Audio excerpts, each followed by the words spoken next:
ফাইনালের ৩০ ঘন্টা আগে অস্ত্রের শান দিল ব্লাড মাউথ। গোটা দলের চোখে এখন শুধু শিল্ড জয়ের স্বপ্ন।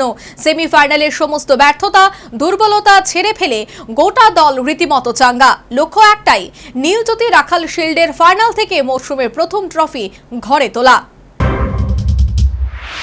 নীলজ্যোতি রাখাল শিল্ড নকআউট ফুটবল প্রতিযোগিতার অন্তিম মহারণের প্রস্তুতি শুরু করল দুই দল। সোমবার সকালে উমাকান্ত মিনি স্টেডিয়ামে আসরের হট ফেভারিট ব্লাড মাউথ নিজেদের শেষ প্রস্তুতি সেরে নিল।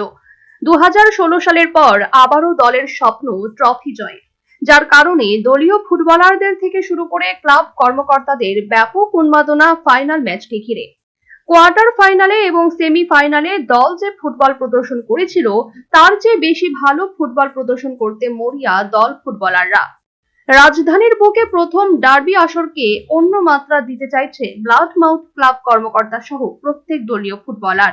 দলের প্রধান কোচ অ্যাটাকিং জোনকে শক্তিশালী করার লক্ষ্য সানিয়ে তুলছেন ফুটবলারদের। কারণ ডাবল বুকিং এর কারণে আচাই থাং জমাতিয়াকে ফাইনালে পাচ্ছে না দল, জানিয়ে রীতিমতো চিন্তিত শিবির। তবে ফাইনালের আগে দলের শক্তি বৃদ্ধিতে আসতে পারে বহির রাজ্যের ফুটবলার। এদিকে ফাইনালের 30 ঘন্টা আগে সোমবার সকালে উমাকান্ত মাঠে গোটা দলকেই ভুল ত্রুটি ধরিয়ে দিতে ব্যস্ত ছিলেন গোলকিপিং কোচ কানাই যাদব এবং প্রধান কোচ কর্ণেন্দু দেববর্মা। দলের সাময়িক জোট সমস্যা থাকলেও একটু হার্ড ওয়ার্ক করলেই দল চ্যাম্পিয়ন হবে বলে আশাবাদী দলীয় কোচ।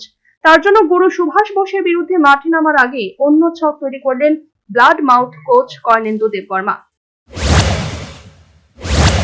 ডাবল বুকিং এ আমাদের একজন প্লেয়ার অফ হয়ে যাবে ফাইনালের দিন, তো এই দিক দিয়ে একটু চিন্তাতে আছি এটাকে কি করে রিকভার করা যায়। তবে ঠিক আছে, আমার টিম প্র্যাকটিস করছে, ফাইনালের জন্য প্রস্তুত থাকবে।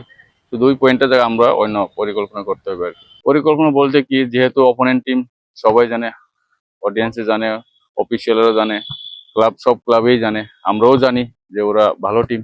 তো ভালো টিমের এগেন্সে খেলতে কি কি করতে হবে এটা আমরা নিজেদের মধ্যে আমরা শখ করে নেব ফাইনালের জন্য। কতটুকু আশাবাদী এই বছর রাখাল ফাইনালে? ফাইনালে যেহেতু উঠেছে দুইটা ম্যাচ জেতার পরে, তো প্লেয়ারদের বা আমার নিজস্ব একটা আশাবাদী আছি যে ফাইনালে আমরা একটু হার্ডওয়ার্ক চেষ্টা করলে আমরা ম্যাচটা বেড়ে যেতে পারি। দীর্ঘ কয়েক বছর পর রাজধানীর বুকে ফিরেছে ফুটবলের জৌলুস। ফ্লাড লাইটে ম্যাচ হওয়ার কারণে প্রতিনিয়ত বাড়ছে দর্শকের সংখ্যা। মঙ্গলবার সন্ধ্যায় সমস্ত রেকর্ড ভেঙে দিয়ে মরশুমের প্রথম ডার্বি ফাইনাল ম্যাচ আরো রোমাঞ্চকর হয়ে উঠবে, সেটাই প্রত্যাশা রাজধানীর ফুটবল প্রেমীদের। Bureau report, news vanguard.